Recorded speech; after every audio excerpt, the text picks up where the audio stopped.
పిల్లలు కావాలనే మీ కలను నెరవేర్చుకోండి. మొదటి కన్సల్టేషన్, మొదటి స్కానింగ్ ఉచితం. వివరాల కొరకు హెగ్డే ఫెర్టిలిటీని సంప్రదించండి. నమస్తే, నేను విజయ్. ప్రపంచంలోనే జోస్యం చెప్పడంలో వంగా బాబా గారి ప్రత్యేకత అంతా ఇంత కాదు. ఇప్పుడు ఆమె చెప్పినటువంటి జోస్యం 2025లో ప్రపంచంలోనే సమూల మార్పులు జరగబోతున్నాయి. ముఖ్యంగా మూడవ ప్రపంచ యుద్ధం జరగబోతుంది. అదేవిధంగా మానవులకు గ్రహాంతవాసులకు కూడా సంబంధాలు ఏర్పడతాయి. దీని గురించి కూడా ఒక ప్రత్యేకమైనటువంటి కొన్ని ఆదేశాలు కూడా అమెరికా ఇప్పటికే విడుదల చేసింది. కాబట్టి దీని మీద పెద్ద చర్చ నడుస్తుంది. అదేవిధంగా మనుషులు కాకుండా మనసు మాట్లాడుకునేటువంటి అవకాశం ఉందని ఆమె చెప్తున్నారు. ఇది ఎంతవరకు కరెక్ట్? ఆమె చెప్పినటువంటి జోస్యం జరగబోతుందా?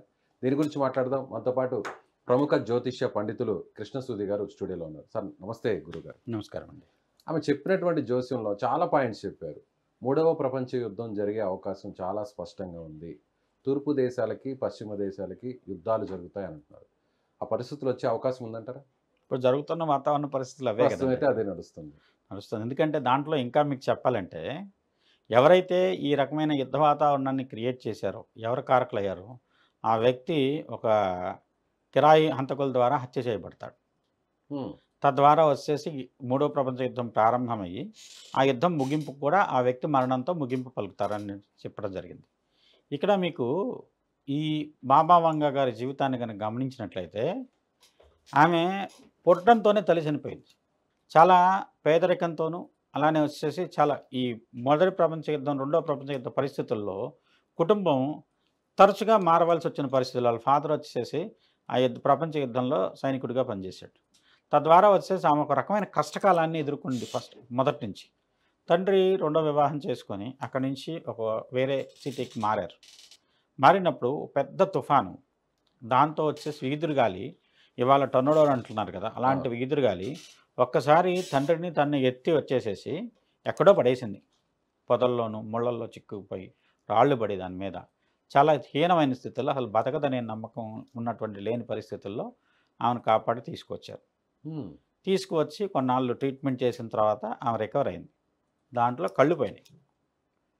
ఇలాంటి ఇబ్బందికరమైన పరిస్థితుల్లో ఆమెకి ఒక రకమైనటువంటి పరేంగిత ప్రజ్ఞ అంటాం, విశేషమైనటువంటి జ్ఞానం మెదడుకు అందటం మొదలుపెట్టింది. అంటే కళ్ళు లేవు, విజన్ లేదు, జ్ఞాననేత్రం తెరుచుకుంది అనొచ్చు మన భాషలో చెప్పాలంటే. జ్ఞాననేత్రం అలా వచ్చింది.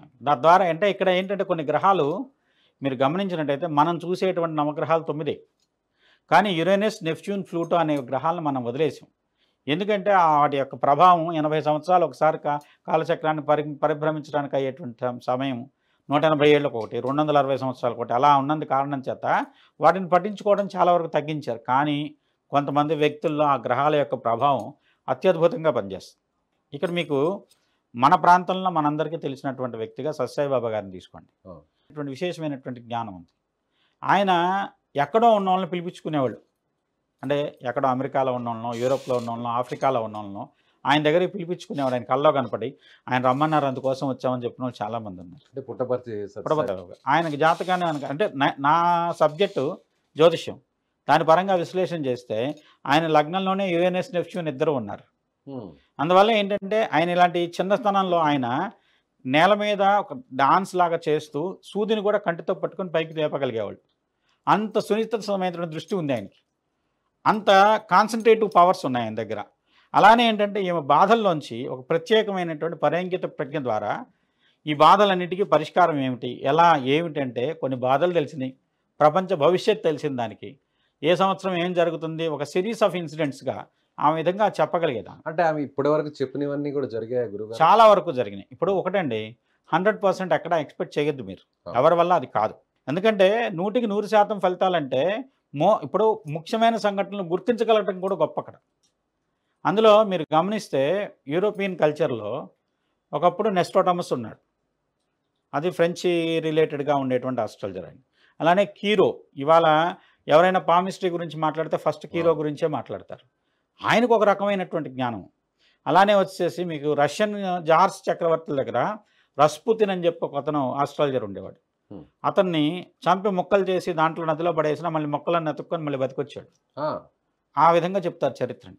అంత విశేషమైనటువంటి చరిత్ర ఉన్నటువంటి, అంటే అక్కడ దేశానికి ఒక ఒక ఒక కాలంలో ఒక ఒక్కొక్కరు. వ్యక్తి ఉన్నాడు. మొత్తం యూరోప్ మొత్తం ఆ వ్యక్తికి పేరు ప్రఖ్యాతలు కానివ్వండి, గౌరవ మర్యాదలు కానీ దక్కేవి. అలానే ఇప్పుడు మరి కనుక గమనిస్తే మన భారతదేశంలో మన తెలుగు రాష్ట్రంలో ఉన్నటువంటి ఇప్పుడు కర్నూలు జిల్లా దగ్గర కానివ్వండి, కడప జిల్లా ఇప్పుడు ఉన్న కడప జిల్లా కానివ్వండి, ఈ 2 జిల్లాలతో సంబంధం ఉన్నటువంటి వీరబ్రహ్మం గారి కథ ఏమిటి? అవును. ఆయన కాలజ్ఞానాన్ని కాలజ్ఞానాలు ముందే ఏంటి? చెప్పారు. ఫలానా చోట ఆయన చెప్పింది ఇది జరిగింది, ఫలానా చోట ఇది జరిగింది. అవన్నీ కూడా కరోనా జరిగాయి. గురించి వచ్చినప్పుడు కూడా ఆయన చెప్పిన కరోనా వచ్చేసి జరుగుతున్నాయి కూడా ఇంకా. విషవాయువు పుట్టేనయ్యా అని చెప్పారు. దాని ప్రకారం అదే కరోనా వచ్చిందని చెప్పేసి చెప్పారు. దీని ప్రకారం ఆయన చెప్పింది రైట్ అని చెప్పేసి మాట్లాడుతున్నాం. ఇక్కడ ఏమైందంటే మనకి మన అవుట్లుక్ కానివ్వండి, మనం చూసేది కానీ యూరోపియన్ అవుట్లుక్ అయిపోయింది ఇండియన్స్ అందరిది కూడా. దాంతో ఏంటంటే ఇప్పుడు అమెరికా ఖండం కూడా యూరోప్ నుంచి వలసలే మొత్తం నిర్మించింది. అభివృద్ధి అంతా యూరోపియన్ నుంచి వాళ్ళ మూలాలు చూస్తే యూరోప్ నుంచే ఉన్నాయి.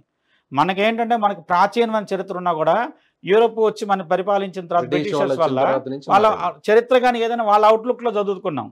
ఇండియన్ మ్యాకియావెల్లీ అంటారు చాణక్యుడు ఎప్పుడో సెంచరీస్. మ్యాకియావెల్లీ 19th century వాడు. మ్యాకియావెల్లీతో చాణక్యుని పోల్చి చాణక్యుడు చెప్పింది ఎప్పుడు, ఆయనకు అర్థశాస్త్రం రాసింది ఎప్పుడు అని గమనిస్తే అదెంతో పురాతన కాలంలో రాశాడు. కానీ ఇక్కడ ఈమె దగ్గరికి వచ్చేసరికి ఈమెకి భగవంతుడు ఒక ప్రజ్ఞ అందించాడు. ఒక రకమైనటువంటి టెలిపతి అనుకోండి, లేకుంటే జ్ఞాననేత్రం అనుకోండి, భవిష్యత్తు దర్శించేటువంటి యోగాన్ని ఆమెకి ఇచ్చాడు భగవంతుడు. అది కూడా ఒక ఇన్ని బాధల వల్ల ఆమె పడినటువంటి వేదన కానివ్వండి, శారీరకపరమైనటువంటి ఇబ్బందులు కానివ్వండి, ఆరోగ్యపరమైన సమస్యలను ఆమె తీసుకున్నటువంటి శారీరకంగా పడినటువంటి వేదన అంతా కూడా ఒక్కసారిగా ఈ జ్ఞానం రూపంలో బయటపడింది. ఆమె కొన్ని అంశాలను చెప్పింది గురువుగారు. ప్రత్యేకంగా మనుషులకి గ్రహాంతవాసులకు కూడా సంబంధాలు ఏర్పడతాయి, మెరుగుపడతాయి అన్నారు. ఆల్రెడీ అమెరికా అధ్యక్షుడిగా మళ్ళీ వచ్చినటువంటి డొనాల్డ్ ట్రంప్ కూడా దీనికి సంబంధించినటువంటి కొన్ని ఫైల్స్ని కూడా రిలీజ్ చేస్తారని ఆయన అనౌన్స్ చేశారు.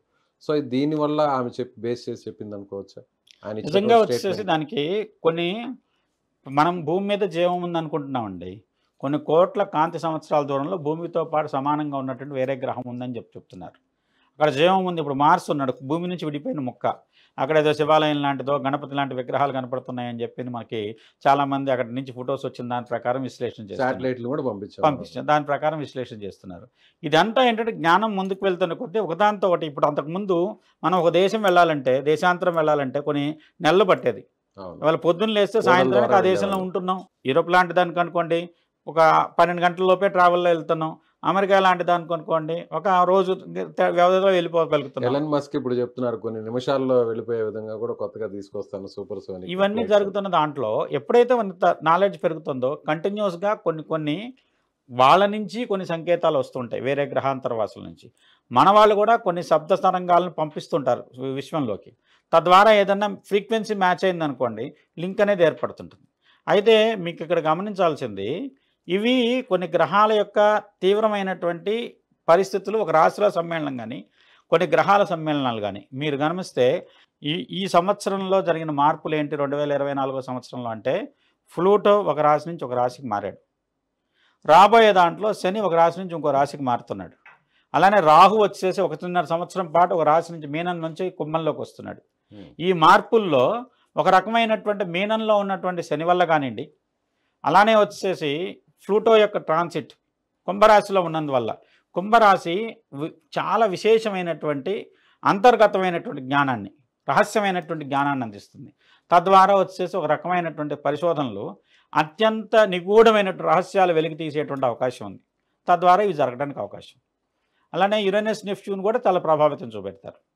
సో దీనివల్ల విధ్వంసం కూడా జరిగే అవకాశం ఉంది, ఆ ప్రమాదం కూడా పొంచి ఉందని కూడా ఆమె చెప్పడం జరిగింది. ఇప్పుడు ఆమె చెప్పిన దాంట్లో ఆమె రీజన్స్ ఆమెకు ఉండొచ్చు కానండి. మనం ఇవాళ ఉన్నటువంటి గ్రహస్థితిని విశ్లేషణ చేసుకున్నట్లయితే ఒకే క్యాలెండర్ ఇయర్లో మన క్యాలెండర్ తెలుగు పంచాంగం అనుకోండి, లేకుంటే వచ్చేసి ఇంగ్లీష్ క్యాలెండర్ ఇయర్ అనుకోండి, ఒక సంవత్సరం వ్యవధి లోపల వరుసగా 4 లేదా 5 గ్రహణాలు జరిగితే ఆ సంవత్సరం ఇబ్బంది ఉంటుంది.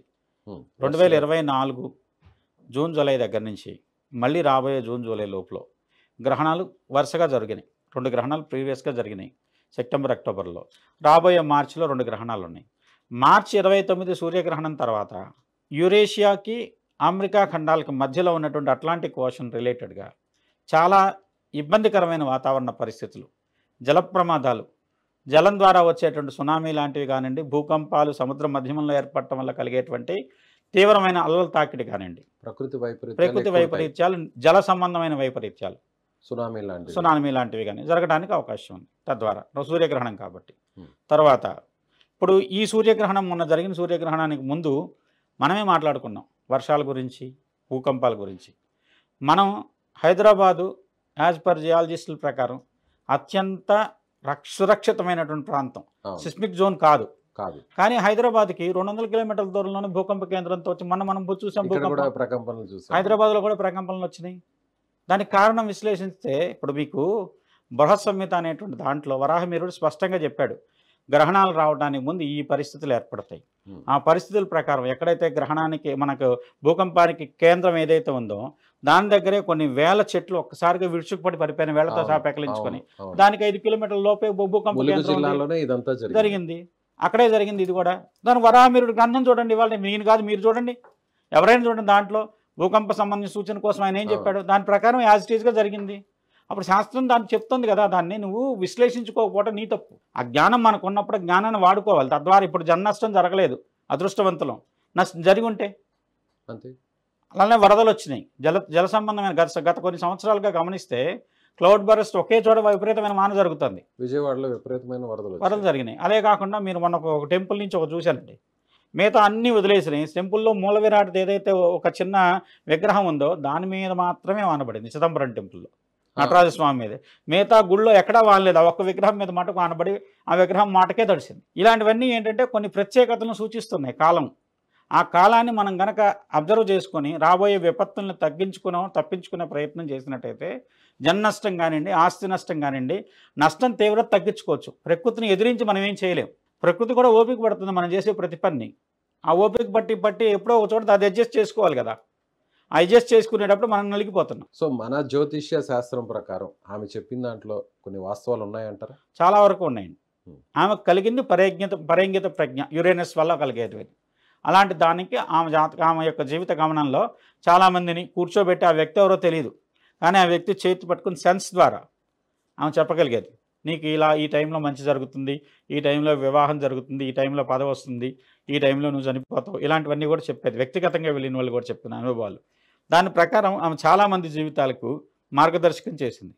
ఏంటంటే కొన్ని భవిష్యత్తులో నీకు ఇది జరుగుతుంది, లేదంటే ఈ మంచి జరుగుతుంది అంటే నమ్మకంతో వెళ్తాం, చెడు జరుగుతుంటే జాగ్రత్త పడతాం, అనారోగ్య సమస్య వస్తుంది జాగ్రత్త పడతాం, హాస్పిటల్కి వెళ్తాం, చూపెట్టుకుంటాం. ముందు ఆ సడన్ అటాక్ కంటే కూడా ముందు క్యూర్ చేసుకోగలిగిన పరిస్థితుల్లో ఉన్నట్లయితే తీవ్రత నష్టాన్ని తగ్గించుకోవచ్చు కదా, దానికి ఉపయోగపడతాయి. అలానే ఆమె చాలా వాటిని చెప్పింది చాలామంది వ్యక్తులకి. ఆమె చెప్పిన దాంట్లోనే ఉంది, ఈ ఎవరైతే 3వ ప్రపంచ యుద్ధానికి కారణమైనటువంటి వ్యక్తి ఉన్నాడో ఆ వ్యక్తిని కొంతమంది కిరాయి హంతకుల ద్వారా చంపించబడటం జరుగుతుంది. చంపించబడిన వ్యక్తి ఎవరైతే ఉంటారో ఒక ప్రపంచంలో ఇవాళ శాసిస్తున్న దేశాలు రష్యా, అమెరికా. లేదా యుద్ధానికి కారణమైనటువంటి వాతావరణం ఈ 2 దేశాలు, దాంతోపాటుగా వచ్చేసేసి సిరియా లాంటి ముస్లిం పరిపాలితమైనటువంటి దేశాలు కానివ్వండి, ఇలాంటి ఇజ్రాయెల్ లాంటి దేశాలు కానివ్వండి. ఇలాంటి దేశాల్లో జరుగుతున్నటువంటి వాతావరణ పరిస్థితులు, వార్ లాంటి పరిస్థితులు, ఏదో యుద్ధ వాతావరణం ఉందో ఎవరైతే కారణమో, మనకు ఒక వ్యక్తి కారణం అనుకుంటాం, మనం వ్యక్తి కాకపోవచ్చు, కానీ ఒక దేశాధినేత, చాలా ప్రముఖమైన వ్యక్తి ఆ విధంగా ఒక వ్యక్తుల కిరాయి హంతకుల ద్వారా చంపబడినప్పుడు ఆ యుద్ధం దాని తర్వాత తక్కువ కాలంలో పూర్తి అయ్యి యుద్ధం పరిసమాప్తి అవుతుంది అని చెప్పింది ఆమె చెప్పిన దాంట్లో. అంటే రష్యా ప్రధాని అంటారా? రష్యా అనుకోవచ్చు, అమెరికా లాంటిదని కూడా అనుకోవచ్చు. ఓకే. ఎందుకంటే ఇప్పుడు జరిగేటువంటి విపత్తులు కూడా చాలా వరకు సూచించేది అమెరికానే సూచిస్తున్నాయి. రష్యా కూడా దాంట్లో ఉంది, అమెరికా చుట్టూనే నడుస్తుంది. అందులో అమెరికా వచ్చేసేసి వాళ్ళ ఎన్నికైనటువంటి వ్యక్తికి నిజంగా యోగం లేకుండా ఎన్నికయ్యాడు ఆయన. అంతేనంటారా? డొనాల్డ్ ట్రంప్ గారికి యోగం లేదు, యోగం లేకుండా ఎన్నికయ్యాడు.